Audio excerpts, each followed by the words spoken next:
හරි ගයිස් සුබ සන්ධ්‍යාවක් වේවා මේ මම මේ අද පෙන්නන්න යන්නේ මේ පොල් එලි ගහන එක සම්බන්ධව මේ පොල් එලි ගහද්දී මේ සමහර අය මෙන්න මෙහෙම එලි ගහනවා. ඔන්න ඔහම එලි ගහනවා. හරි සමහර අය එලි ගහනවා මෙන්න මෙහෙම. ඔහොම මේ අතට. දැන් ගොඩාක් පරණ අය එලි ගහන්නේ මෙන්න මේ ඔහොම කරලා ඔහොම ඔය අතට.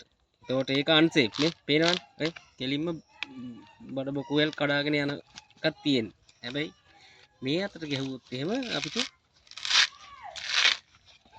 සේෆ් පේනවනේ ඈ දෙකයි ගැහුවේ එලි පේනවද එතකොට ඔයාලත් අන්සේෆ් වැඩ කරන්න එපා මේ එලි ගහද්දි මෙන්න මේ විදිහට එලි ගහන්න මේ එලි ගහන්න මේ හොඳ එක්ස්පීරියන්ස් තියෙන අයියා කෙනෙක් ඉන්නවා මේ එයා තමයි එලි ගහන්නේ මන් නෙමෙයි එයා මේ වැඩි ගානට කරනවා මේක කුරුම්බයක් දවන්න මේ තියෙන්නේ ඔව්